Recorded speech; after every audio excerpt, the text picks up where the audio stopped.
The hands of the kitchen clock moved with that cruel indifference clocks have when time is the absolute last ally a person needs. It was 11:47 a.m., 13 minutes. The sound of every ticking second was louder than it had any right to be. Not because the clock was particularly noisy, but because everything else in that kitchen had snapped into that suffocating tension that amplifies the smallest details and erases the big ones. The kind of tension that makes a ticking clock sound like a sledgehammer, while 30 people work around it in a silence that isn't really silence. It's bottled fear. Chef Bernard Sterling's hands were shaking over the copper pan. These weren't the hands of a rookie. They were hands that had bled in professional kitchens for 30 years. Hands that had gripped knives, pans, and tongs with the absolute certainty of a man who knows exactly what he's doing. But right now, with sweat dripping down his forehead and stinging his perfectly trimmed mustache, and the pan flat out refusing to cooperate, they looked like someone else's hands. The hands of a man who had finally found a situation massively bigger than his ego. The sauce broke. It wasn't subtle. It was a violent, visible separation. The fat isolating itself from the base, the emulsifier losing a brutal war against the wrong temperature, or the wrong timing, or just the kind of sheer bad luck that specifically chooses the worst possible moments to strike. Sterling stared into the pan for 2 agonizing seconds with the wide eyes of a man who cannot process reality, then aggressively grabbed the handle and dumped the entire batch down the drain with the violent rage of a criminal destroying evidence. He started over. To his left, resting on the stainless steel prep station, sat a pristine white porcelain plate with an embroidered napkin folded over it. And resting on that napkin was a gold-embossed business card that nobody in that kitchen needed to read to know what it said. Every single soul in the room knew exactly what it said. That food critic's name was whispered in that kitchen with a terrifying gravity, never spoken out loud but carrying the crushing weight of things that hold absolute power over your life. 13 minutes to lunch service. Tucked in the corner of the kitchen, leaning against the tile wall next to a towering stack of dirty pans waiting for her, a woman was watching it all burn. 40 years old, her dark hair completely swallowed by a cheap hairnet, wearing an apron coated in the grime of a brutal morning shift in a fine dining trench. The kind of stains aprons only get when they are actually worked in, not modeled for photo shoots. Her dark eyes swept the kitchen with a level of focus that is impossible to describe without using the wrong words. It wasn't the frantic, terrified focus of someone waiting for the sky to fall. It was a different kind of attention. Patient, all-encompassing. The dead calm radar of someone actively recording data for a purpose whose time had not yet come. When the wooden spoon came flying at her head, Sterling launching it across the kitchen in a blind rage that wasn't entirely an accident, living right on that toxic border between a tantrum and intentional assault, she dodged it with a microscopic, hyper-efficient shift of her weight. It was the flinch of a woman who had learned how to mathematically calculate trajectories in that hellhole because survival demanded it. But her eyes never left his pan, not for a single fraction of a second. To understand exactly who this woman was and what was burning behind those eyes that refused to look away, we need to rewind the clock. We have to go back to the very beginning of that morning, when the kitchen at Sterling's was still being prepped for service, and a man in an immaculate white chef's coat had marched through the back doors like a monarch invading his throne room. Bernard Sterling had built that kitchen over 22 grueling years, using the exact same philosophy some men use to build empires, through sheer, violent willpower, by imposing his own suffocating standards, and by systematically slaughtering anything that failed to conform. The result was a Manhattan flagship that boasted a framed Michelin star in the private dining room, hung at the exact eye level of anyone walking through the door, as unavoidable as a threat. That star carried a massive body count. It hadn't just cost technique, rare ingredients, and years of grinding. It was paid for in the cheapest currency available to men with power, and the most expensive currency for those without it. It was paid for on the broken backs of the line cooks who worked in that kitchen. Cooks who used sheer terror of Sterling as a substitute for passion, who learned to cook under suffocating pressure, because the only alternative was public humiliation, and the humiliation was always infinitely worse than the pressure. Sterling walked into the kitchen every morning, and the atmospheric temperature physically dropped. Not metaphorically, it was a visceral, physical shift in the air quality the second he crossed that threshold, as if the breathable oxygen had been instantly slashed by 10%, forcing everyone in the room to shallow their breathing without even realizing it. The line cooks snapped their spines straight. The sous chefs frantically double-checked their mise en place, all conversation instantly flatlined into panicked, necessary whispers. He stalked through the kitchen with a heavy stride that had been aggressively cultivated, not born with but cultivated, over decades of unchecked authority. The swagger of a man who knows he owns the oxygen in the room and everyone else is only breathing it on his easily revocable permission. His mustache was groomed with the psychotic precision of a guy who believes his physical appearance is a moral absolute. His white chef's coat stayed unnaturally pristine, almost as if the grease and grime of the kitchen were literally too terrified to touch him. He tasted, he tested, he judged. And when he decided something was garbage, there was zero mediation. There was only the devastating point-blank execution of a man who had figured out long ago that cruelty delivered with an ice-cold whisper is infinitely more destructive than cruelty delivered with a scream. Anna had walked into that meat grinder 6 months ago. Her full name was Anna Lucia, and she had arrived the exact same way countless immigrants arrive in the back of house of America's fine dining elite, driven by pure survival, taking the only brutal path available, pushed by a chaotic cocktail of circumstances that forces people into invisible corners the world never planned for them, but where they fit in ways nobody ever saw coming. She spoke very little, understood infinitely more English than she let on, and had learned within her first 48 hours the absolute economy of motion that Sterling's kitchen demanded from the invisible class. Her rank in the brutal hierarchy of that kitchen was dead clear. She was on the absolute bottom rung, buried beneath the interns, lower than the prep cooks, occupying a role that didn't even have a formal title because titles are reserved for people who actually exist, and she was a ghost. She scrubbed the burnt pots. She peeled 50 pounds of root vegetables with a terrifying speed born from sheer muscle memory, not panic. She mopped the line after service, the wet string squeaking against the grease-stained quarry tile, with a sound that served as the depressing auditory signature of the end of another grinding day. Sterling treated her like a broken appliance, not with the targeted sadistic cruelty he saved for the line cooks who screwed up, but with something arguably much worse. With the total sociopathic indifference of a man who physically cannot register a lesser human being as an actual presence. When he needed her to do grunt work, he just pointed or threw things at her. A dirty saucepan, a greasy mixing bowl, a cutting board covered in blood. When she was in his way, he stepped around her the exact same way you step around a misplaced trash can. And on the rare occasions he actually spoke directly to her, which was almost never, but it happened. He spoke in French. Not because he thought she spoke a word of French. He knew damn well she didn't. He used French for that exact malicious reason, because speaking to someone in a language they cannot understand is the most ruthlessly efficient way to tell them they aren't worth the calories it takes to communicate. It tells them the message isn't the words themselves. The message is the absolute arrogant exclusion.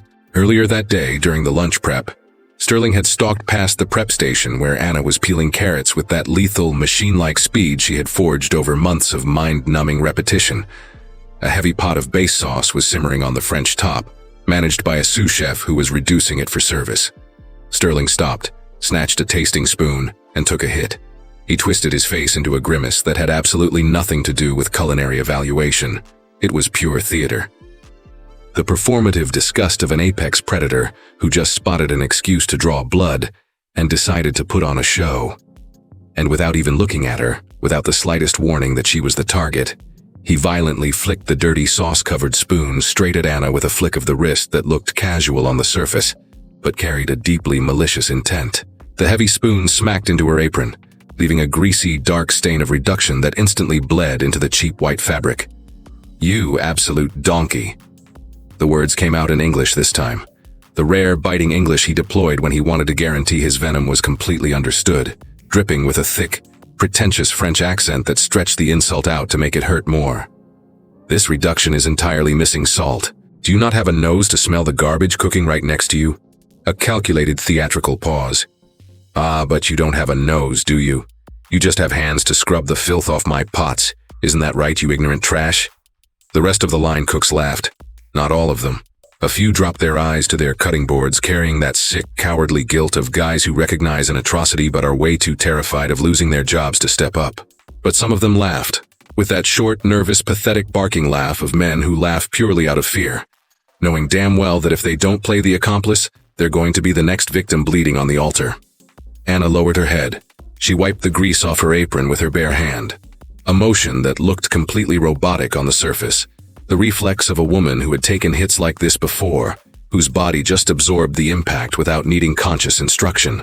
But there was something burning in her eyes that the bowed head couldn't entirely hide, if anyone had actually bothered to look. They weren't tears. It wasn't the crushed, broken vulnerability the bully demands to see to confirm the humiliation actually worked. It was the exact opposite. Her eyes were burning with a terrifying, ice-cold, hyper-controlled fury. The lethal focus of someone who is actively recording every single detail, every single word, every single degrading gesture, with the ruthless precision of an architect designing a demolition. She was logging the data, fully aware that what was happening right now was just raw material for a payload that hadn't been armed yet. It was the terrifying fury of a woman who didn't fight back, not because she was weak, but because she was strategically choosing to hold her fire. That specific distinction, the massive gap between being incapable of fighting back and simply waiting to strike, was the single most dangerous thing hiding behind that stained apron and that lowered head. And it was entirely, fatally invisible to Bernard Sterling, who had already strutted back to his expo station, his brain already locked onto the next victim, having deleted Anna from his reality with the exact same sociopathic ease he used to discard the dirty spoon. She was just a prop that had served its twisted purpose and ceased to exist. From her dark corner of the kitchen, Anna went back to the grind, her calloused hands locked back into the brutal rhythm of peeling, scrubbing, and hauling. But her eyes, those dark, hyper-vigilant eyes that Sterling had never looked into long enough to actually see what was hiding inside them, were running a completely parallel operation. Watching, recording, waiting. It is sickening to believe that someone can treat another human being like this, throwing objects at them, publicly humiliating them, weaponizing language to make them feel worthless, and still sleep like a baby every single night under a framed Michelin star. If this kind of toxic, arrogant cruelty makes your blood boil, smash that like button right now to prove you're standing with Anna. Because that kitchen was harboring a massive, ticking time bomb that was just minutes away from detonating. And the most feared, ruthless food critic in the city was exactly 13 minutes away from sitting down at his table. And Anna knew something about that specific critic that Sterling had absolutely no clue about. Something that was about to burn his entire empire to the ground. The maitre d' burst through the swinging kitchen doors, radiating that highly specific, terrifying energy of a man carrying news that is going to instantly freeze the room. He wasn't running broadcasts panic, and he had survived the industry long enough to know that how you deliver the nightmare is just as important as the nightmare itself.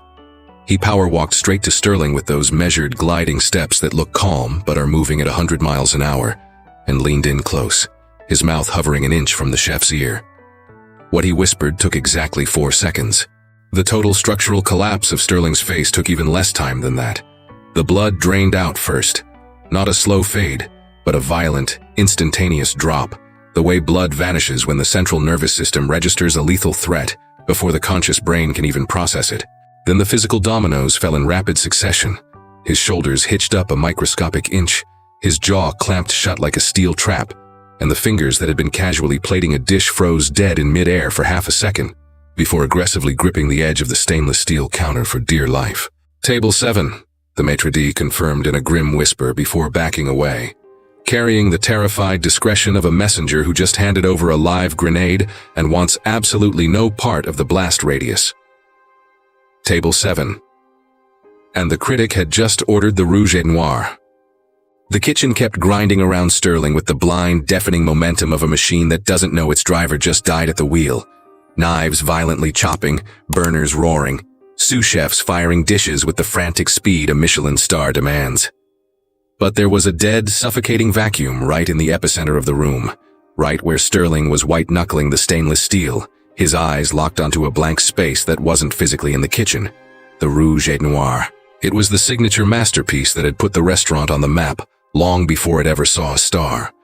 It was the original creation of the founding chef, a culinary god who had bled over those exact stoves 40 years ago, whose recipe had been passed down through generations of executive chefs like a sacred, blood oath testament. A dark, aggressive red wine reduction layered over a base of roasted bone marrow, crowned with a truffle-infused butter emulsion that demanded a terrifyingly precise consistency, not too thick, not too watery. It needed that impossible texture the French call nappant, coating the meat like liquid velvet, catching the dining room lights in a way that screamed absolute untouchable mastery over fat, heat, and time. The dirty, fatal reality was that Sterling had never actually mastered that sauce. He sold the dish. He accepted the glowing reviews. But those accolades were built on a rotting foundation that he knew about better than anyone on earth. He got away with it on the lucky days, when the ambient humidity in the kitchen, the specific fat content of that day's butter batch, and the exact evaporation rate of the reduction magically aligned to save his life. He operated on pure, blind luck, completely incapable of isolating the chemistry and replicating it with the conscious, bulletproof control of a true master. It was a toxic, bleeding secret buried dead center under his throne. The screaming tyrant of the line, the alpha dog with the framed star, the guy who destroyed careers over a misplaced garnish, was flying completely blind on his own flagship dish, cooking on a wing and a prayer. And the most ruthless career-killing critic in New York had just demanded that exact plate. Sterling moved to the stove, his hands launched into the prep with the manic, frantic speed of a guy trying to physically outrun a panic attack, burying the terror in motion so the shaking wouldn't show. The wine reduction hit the heat, an aged, ridiculously expensive Burgundy, the right bottle, the undeniable flex nobody could question. The flame was dialed in, the temperature was right, and the first few minutes ticked by with that deceptive, lying calm that always precedes a catastrophic failure. The sous chefs on the line caught the scent, not because of anything he barked at them. His verbal abuse was standard issue. They smelled the blood in the water because the quality of his silence had mutated.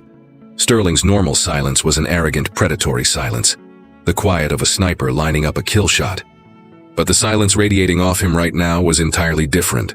It was the terrified, hollow silence of a man desperately searching his own brain for a lifeline and finding absolutely nothing but empty space. The Burgundy began to reduce, and then it broke. Not with a cinematic explosion. Sauces don't die loudly. They die ugly.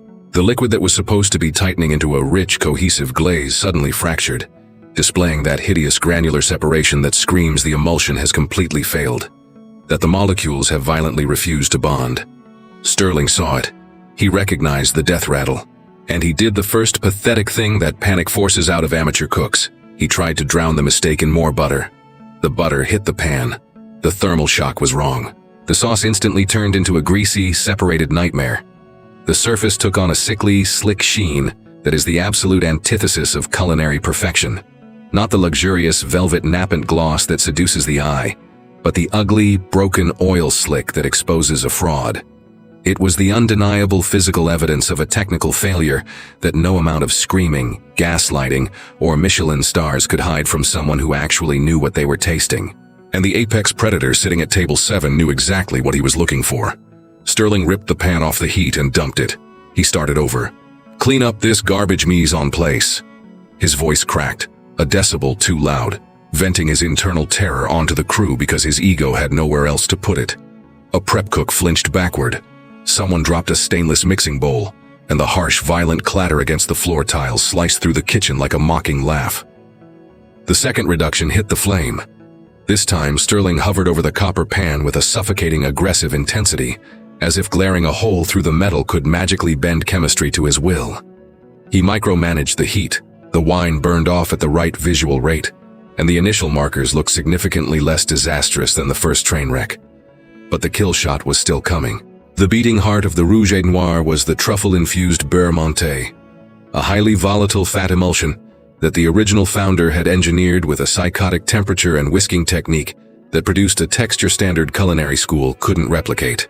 It was a dark arts technique that lived exclusively in the muscle memory of the guy who invented it, passed down by hand like an ancient language that had no written grammar, only spoken practice. Sterling had memorized a cheap translation. He knew the destination, but his map was missing half the roads. He triggered the emulsion.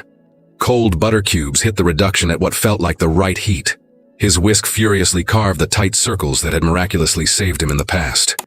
He dropped the black truffle extract at the exact visual cue he usually banked on. He could feel the sauce tightening up. He felt the drag on the whisk, the heavy thickening that signaled the fat droplets were suspending in the water base, praying for that uniform miracle that creates the velvet texture. And then the sauce violently split.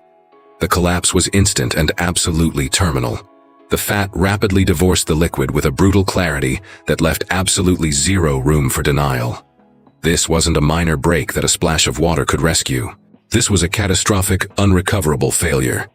The kind of death sentence that demands you throw the pan in the trash and start from absolute zero. And starting from zero meant burning time that the merciless critic at table 7 was absolutely not going to wait for. The sludge left in the pan was an abomination. Grainy, curdled, with sickening pools of yellow fat floating on top of a watery, separated base that had just vaporized all the expensive aromatics he had spent 10 minutes building. It was the exact opposite of the rouge et noir. It was physical proof of fraud served in a copper pan. Sterling stared down into the wreckage for a second that felt like a lifetime in hell. We have to freeze the clock right here, because there is something deeply poetic and disturbing in this exact moment that goes way beyond a broken sauce. The tyrant who had spent his entire life screaming in people's faces for minor mistakes, who threw dirty spoons at women who couldn't fight back, who built a dictatorship on the sick delusion that sheer terror breeds excellence. That man was now staring into a pan that proved his terror bred absolutely nothing but fear. And that fear, his own suffocating fear, was a completely useless chef. If you feel the karmic justice wrapping its hands around his throat right now, crush that like button to show you're standing with Anna. Sterling snatched a stainless steel service pitcher. He aggressively dumped the curdled disaster into the pitcher, driven by the panicked instinct of a man trying to hide a body, desperately moving the evidence out of the open pan where the entire line could see his humiliation.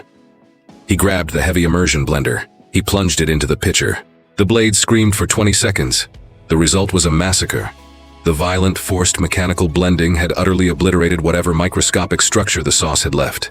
It whipped the wrong kind of air into the fat, creating a frothy, greasy, nauseating foam that looked infinitely cheaper and more broken than the original split.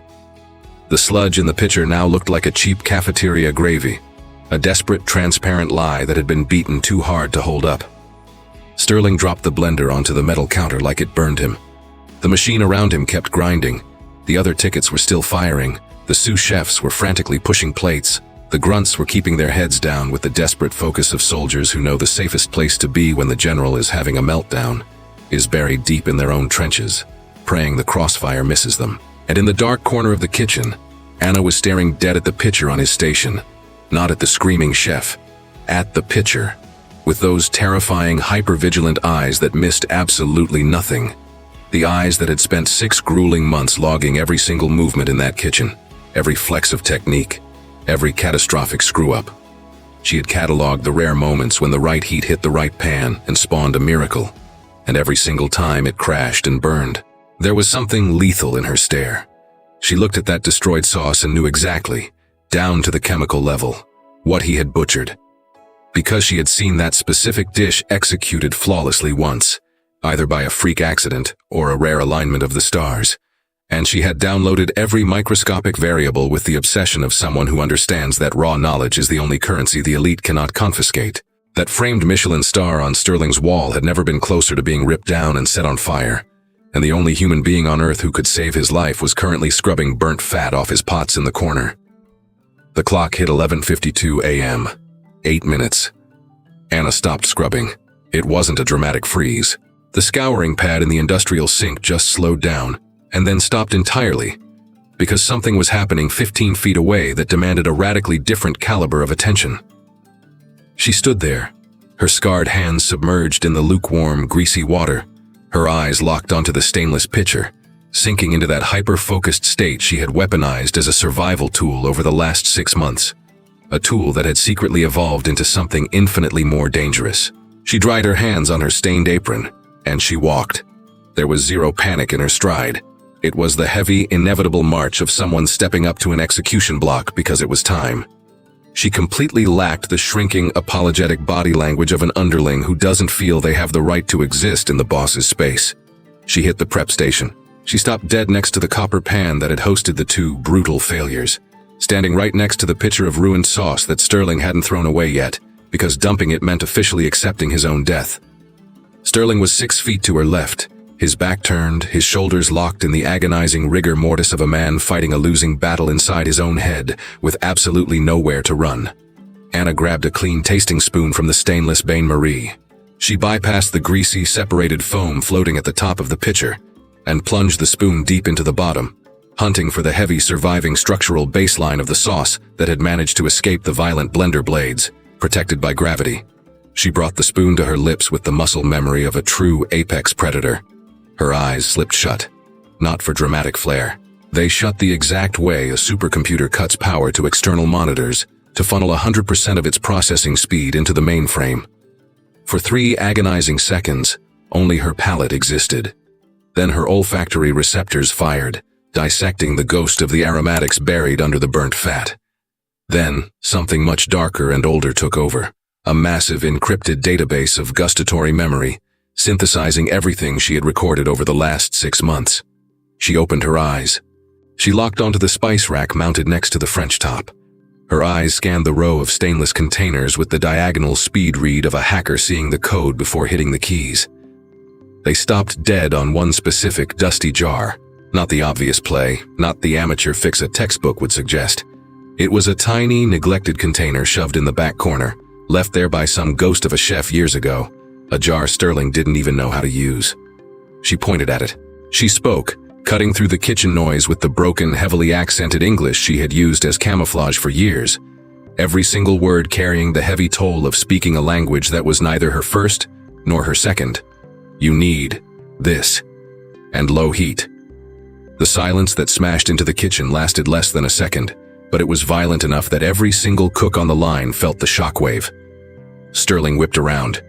He stared at her, at the tasting spoon in her fist, the jar she was pointing at the face that had played the role of a brain-dead peasant for 6 months, and the very first emotion that hijacked his brain wasn't desperate curiosity, and it sure as hell wasn't the brilliant adaptability of a leader looking for a lifeline. It was the toxic, rabid reflex of a tyrant who had built his entire fragile ego on the delusion that he was the only god in the room. He had weaponized knowledge to crush people, so receiving a lifeline from the lowest untouchable in his hierarchy didn't register as salvation. It registered as a lethal threat to his dominance. "Shut your mouth." The hiss was dangerously low, infinitely more violent than a scream. "And get the hell off my line, you ignorant trash." Anna stared dead into his eyes for one heavy second.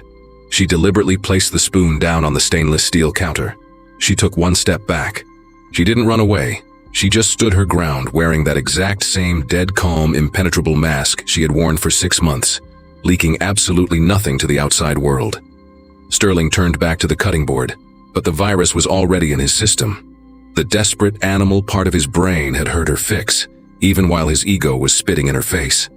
The part of a drowning man that doesn't care who throws the rope. His hand twitched toward the dusty jar she had pointed at. He popped the lid, took a hit of the aroma, and froze. He dumped it in, but the hand dumping it was shaking out of control. Not the micro-tremors of anxiety, but the violent shaking of an amateur completely abandoning his instincts, flying blind, trying to execute a dark arts technique he didn't understand. He panicked. The dosage was completely wrong, too heavy, or a second too late, missing the microscopic thermal window where that specific compound could actually chemically bond the fat. He whisked.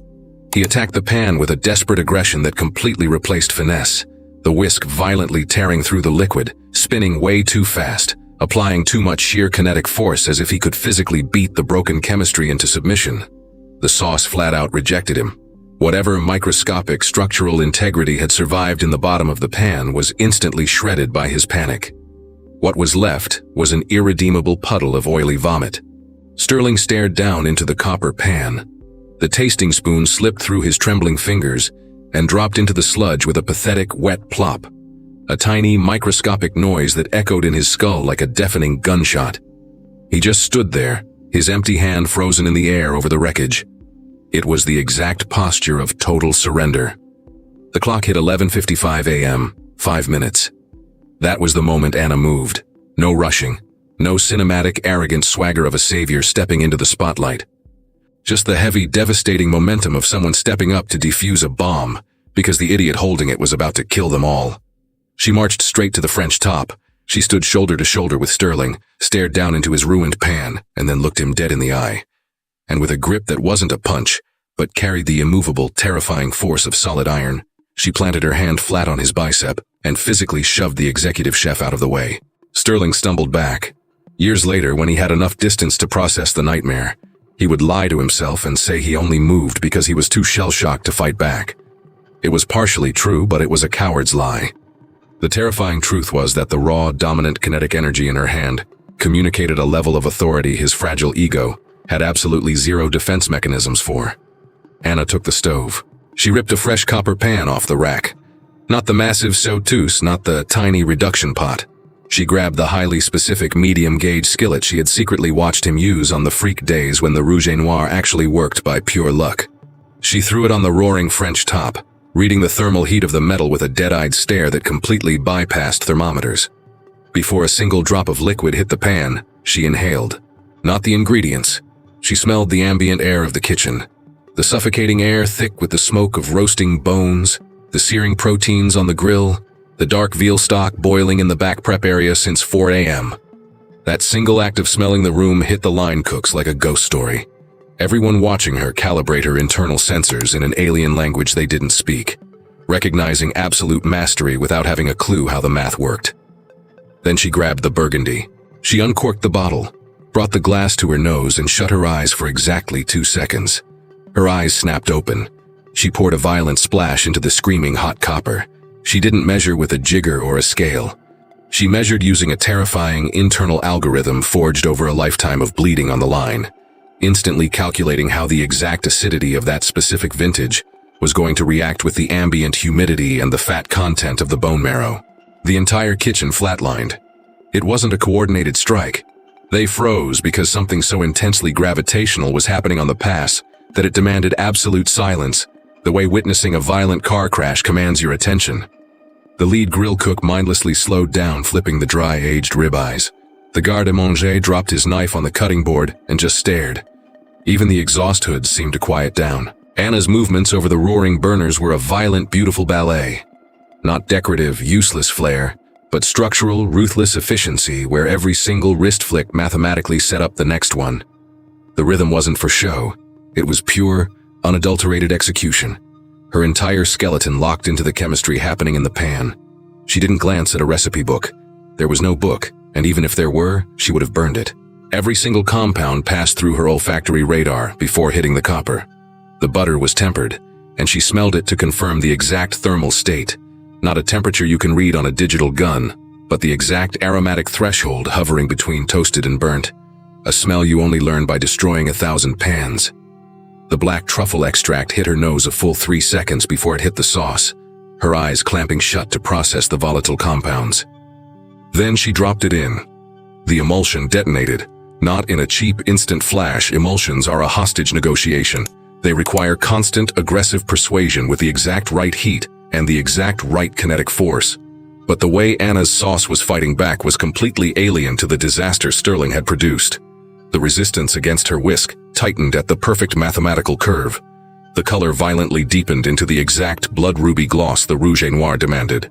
The sheen, that legendary nappant gloss that coats meat like liquid glass, screaming that the fat is perfectly suspended in the water matrix, surfaced with the terrifying inevitability of a masterpiece.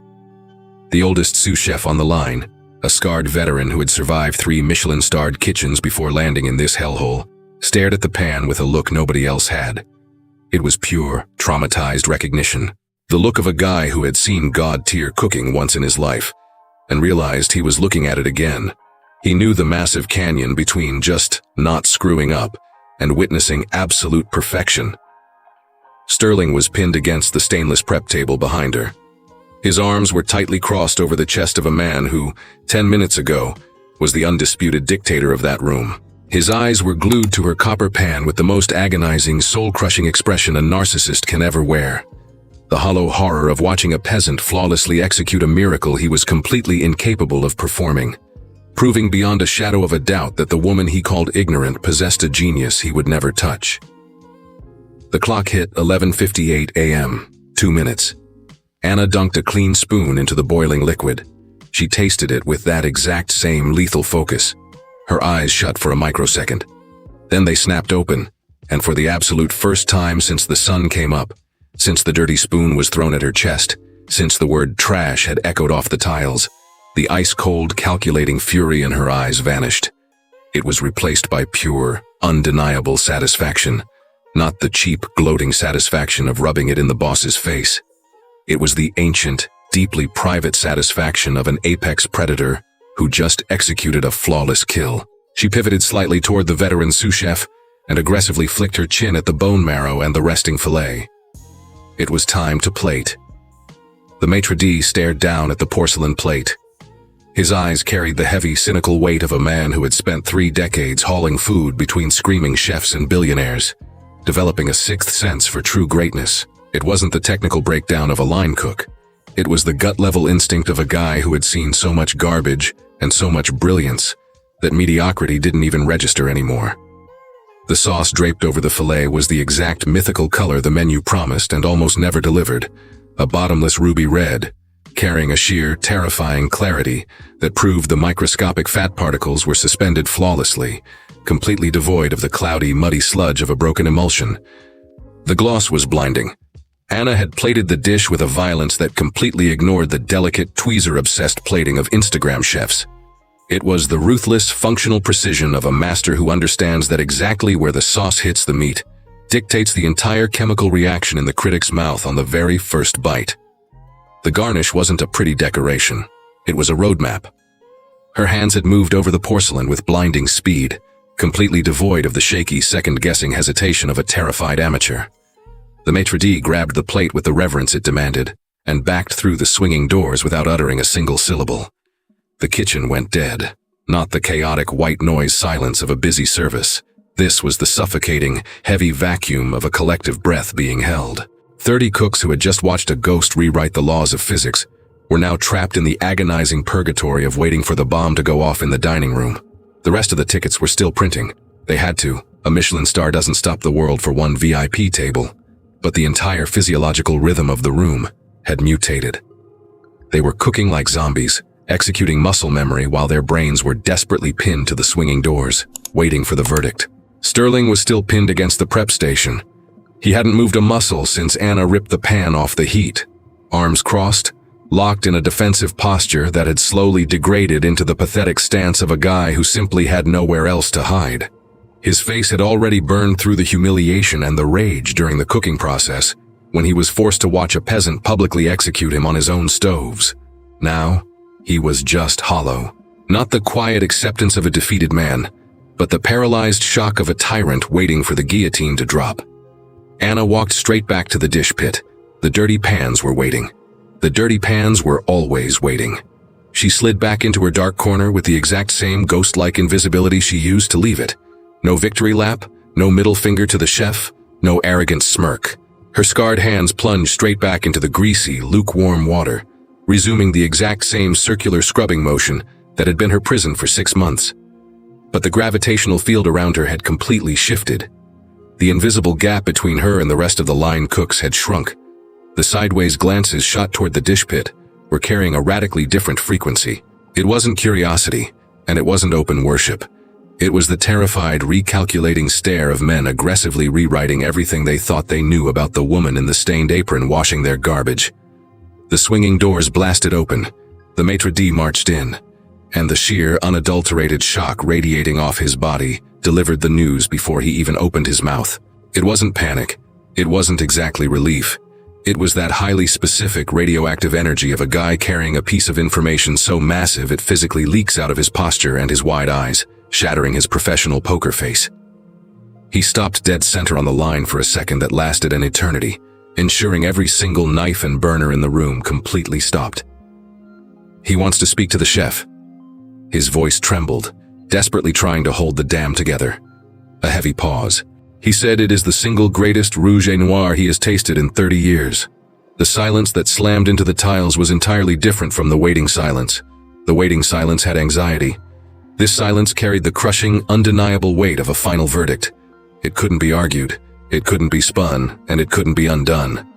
30 years. That monster in the dining room had eaten at every single Michelin-starred altar that mattered over the last 3 decades. He had butchered this exact restaurant in the press during its dark eras, and praised it during its peaks, using his column like a scalpel to dissect the culinary elite. He had tasted every iteration of the rouge et noir, and he was the absolute, unquestionable measuring stick that every executive chef in this building had been judged against. 30 years meant he possessed the entire bloodline of that dish in his mouth. Sterling slowly uncrossed his arms. He peeled himself off the counter.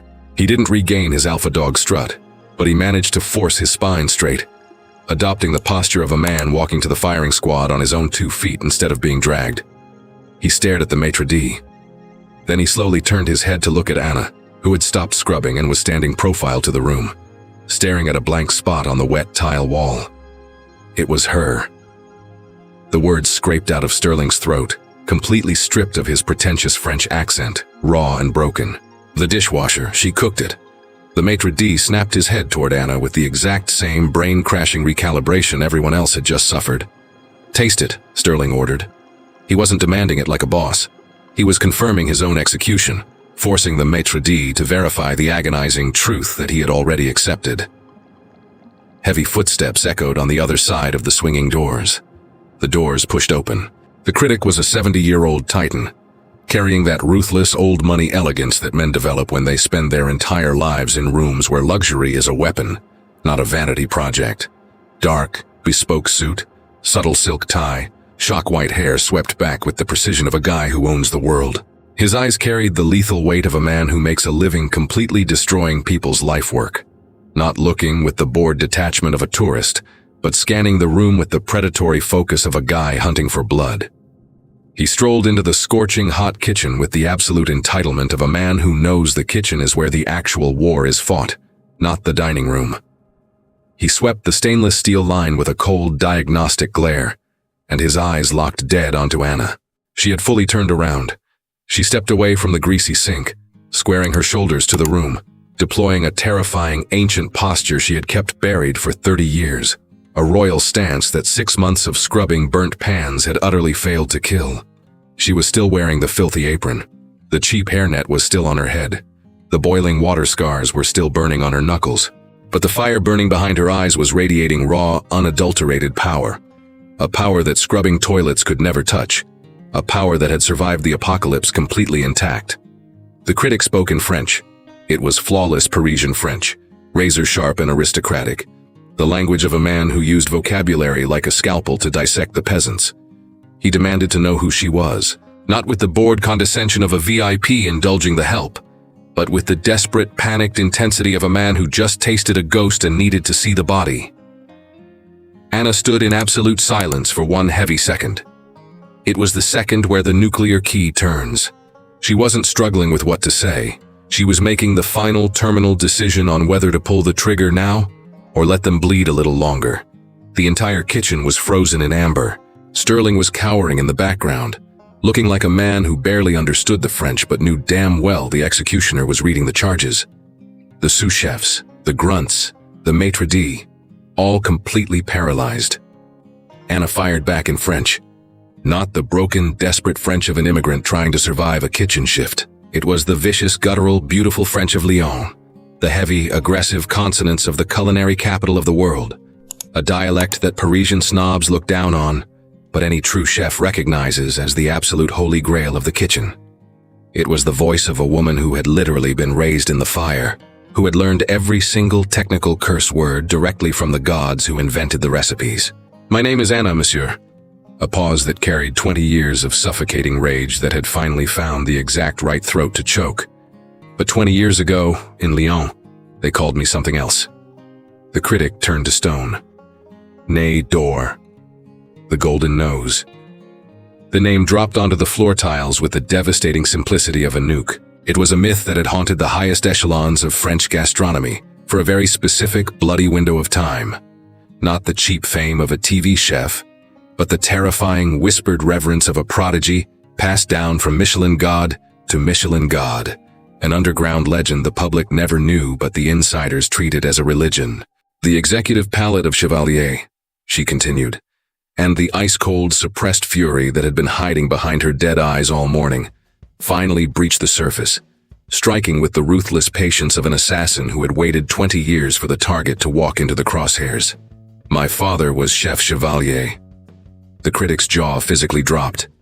When he died, the corporate vultures who bought the board decided the legacy belonged to the shareholders, not the bloodline. I was physically dragged out of my own kitchen, handed legal documents I couldn't read in a language I didn't speak. Legalese, the ultimate weapon of cowards. A brutal pause.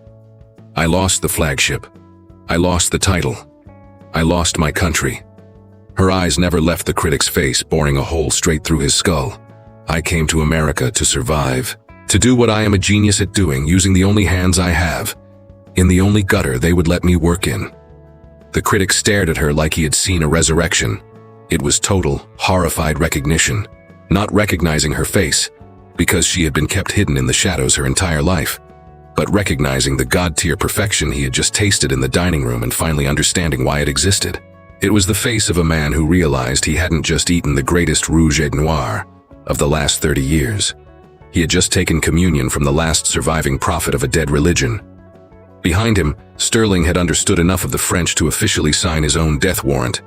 The name Chevalier was a terrifying myth, even on this side of the Atlantic, to anyone who had spent more than a decade bleeding in a high-end kitchen.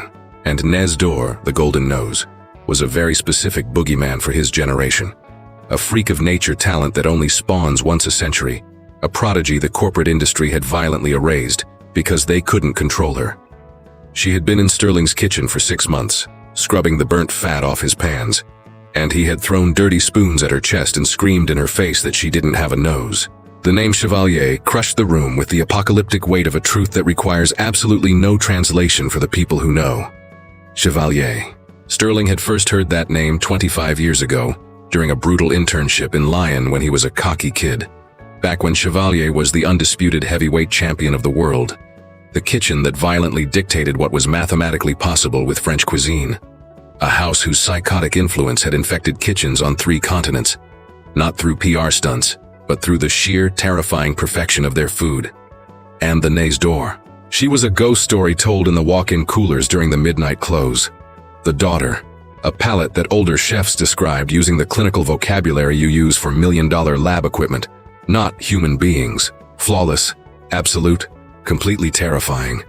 The girl who could blind taste a sauce and tell you exactly which farm the spices came from? Who could smell a reduction from across the room and tell you the butter was going rancid 24 hours before it actually did? An olfactory genius that guided the final years of her father's empire with a nose the industry didn't even have a scientific category for. And then she vanished. The exact way all legends die. Violently, without a trace. Leaving a massive bleeding crater in the industry that everyone pretended didn't exist. The color completely abandoned Sterling's face with the sickening speed of a man having a massive heart attack. It didn't fade. It crashed. The entire horrific reality slammed into his brain at once. The woman he called ignorant trash. The woman he used as target practice for dirty spoons for 6 months. The woman who spent every day on her hands and knees scrubbing his floor was the blood heir to Henri Chevalier. She was the Golden Nose. She was the ghost who had just effortlessly executed a masterpiece he couldn't touch after 30 years and a Michelin star. He was staring dead at the floor tiles, not a calculated display of humility, but the involuntary, pathetic collapse of a human body that literally has nowhere else to look when its entire existence is exposed as a fraud. The greasy floor was the only safe space left for a tyrant who had built his entire identity on the sick delusion that he was a god. An illusion that had just been violently slaughtered by a woman who hadn't even raised her voice, who had simply taken his pan and buried him with his own ingredients. The critic glared at Sterling with utter disgust. It wasn't the sadistic cruelty of a bully. It was the ice-cold, surgical contempt of a purist who has spent decades executing frauds in the press and has absolutely zero interest in showing mercy to a thief. He turned his body toward Sterling and delivered the execution with the exact same merciless, stripped-down tone he used for his articles. Your restaurant holds a star that does not belong to you. Sterling didn't make a sound. It belongs to her. The silence that entombed the kitchen was the kind of silence that burns itself into the walls. Not empty air, but the radioactive fallout of a brutal truth finally being dragged into the light after being buried alive for way too long. The critic turned back to Anna. And he did something he hadn't done since he walked into the building like he owned it. He slowly dipped his head in a deep, absolute bow. It was the undeniable gesture of raw respect, radically different from a polite nod. The physical difference between acknowledging a person and recognizing a king. Mademoiselle Chevalier. The name dropped from his mouth like a crown being handed back to the rightful heir, returning the identity that had been violently stolen from her, the name she had kept locked inside a dirty apron for 20 years. The culinary world bled out when it lost you, and this city owes you a debt that cannot be paid in a single sauce, no matter how flawless it is. A heavy pause. Let me make the introductions you deserve. Your nose will absolutely not rot in this sewer for another second. Anna stared at the critic for a long, calculating beat. Then she looked at the kitchen. Her eyes dragged across the hellhole that had been her prison for 6 months. The roaring burners, the stainless steel prep tables, the greasy dish pit where she had sacrificed weeks of her life. She looked at the sous chefs and the line cooks who were frozen in place, staring at her with the shell-shocked horror of men realizing they had been complicit in the torture of a living legend. She looked at the maitre d', the veteran sous chef who had recognized her genius first, and then she looked at Sterling. He was still staring at the floor, totally broken. Anna walked straight up to him. She stopped inches from his chest. Just the two of them, the suffocating proximity, the entire kitchen holding its breath. When she finally spoke, her voice dropped to that lethal, dead quiet register that is designed for a target of one. A whisper that slices right through the crowd and buries itself in the victim's brain. You called me an ignorant donkey. There was no screaming rage in her words, just the cold, surgical precision of an autopsy, documenting the exact cause of death before closing the body bag. For not reading your pathetic recipes, for not following your measurements. A pause. But I don't need to read, I feel it. Sterling dragged his hollow eyes up from the tiles. And what I feel right now, Anna whispered, radiating that terrifying, dead calm certainty that had been hiding in her eyes since day one, finally unleashing the payload, is the stench of your absolute failure. Her eyes bored a hole straight through his skull with that lethal, unwavering dominance he had stupidly mistaken for submission. The immovable dominance of a woman who knows exactly who she is and doesn't need a single ounce of his validation to prove it. It is the stench of a star you stole, and a crown you never deserved to wear. Sterling didn't make a sound, because any word he could possibly summon would be a pathetic squeak compared to the devastating silence she just dropped on him. Anna turned on her heel. She marched straight to the rusty hook where she had hung her cheap purse at 5 a.m., the beat-up bag she had carried into this slaughterhouse every single day with the invisible, grinding routine of the working poor. She grabbed the bag. She ripped the cheap hairnet off her scalp, dropped it onto the stainless counter with the exact level of respect you give a dirty napkin, and let her dark hair fall. She walked to the back door. She never looked back. The heavy kitchen door swung shut behind her with a brutal, definitive click, and the prison that had been her temporary hell kept existing without her, but fundamentally mutated, permanently poisoned by the ghost that had just walked out, leaving 30 men suffocating in an atmosphere they suddenly realized they didn't own. Now I'm asking you, did Anna make the right move walking out to build her own empire from scratch? Or should she have stayed, taken Sterling's job by force, and burned the place down from the inside out? There is no wrong answer. There is only your answer. Drop it in the comments. I want to know exactly what you think. Months later, buried in the back pages of a notoriously brutal New York culinary gazette, the kind of insider paper that real chefs read before the public even knows a place exists, there was a tiny, unassuming column. The kind of blurb you skip over until history proves it was ground zero for an earthquake. The headline was stark. Leon. The article stated that a highly classified underground tasting menu had just opened in a dark, unmarked brick building in the 5th arrondissement of Lyon, completely bypassing the Manhattan scene to return to the motherland. It was run by a phantom chef who had returned from a 20-year exile, and the ruthless critic who had flown to France to eat there on opening night had walked out looking like a man who just tasted the face of God and didn't have the vocabulary to write the review. The blurb dropped the name, Anna Chevalier. It dropped the mythical nickname that was aggressively resurrecting in the culinary underworld like a ghost crawling out of a grave. And it ended with a single lethal sentence that required absolutely no exclamation point to make its impact. The unmarked restaurant was already locked in for its first Michelin star. Inside the kitchen of Linné, that exact same morning, Anna was standing over a massive butcher block with a single sprig of fresh thyme in her scarred hands. She shut her eyes. She brought the herb to her nose with the exact same violent, hyper-focused inhale she had used her entire life.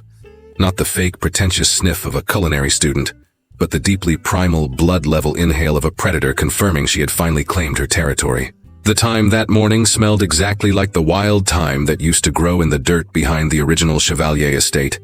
The exact same scent that clung to her father's hands when she was a little girl, shadowing him through the kitchen, desperately trying to decode the magic that made his hands completely untouchable. The smile that broke across her face wasn't for the critics, and it wasn't for the cameras. It was the terrifying, beautiful smile of a queen who had finally taken back her throne. This story is cold, hard proof that true genius doesn't give a damn about your fancy chef's coat or your zip code. It is born in the fire, and it survives long after the cowards try to strip it away from you. That the ghosts the world throws into the gutters and the dish pits are usually holding the exact salvation the arrogant kings are too stupid to ask for. And that starting from zero isn't a step backward. Sometimes burning it all down is the only straight line to exactly where you were meant to rule. If you want more stories that rip your heart out and put it back together, smash subscribe and ring the bell to join the crew.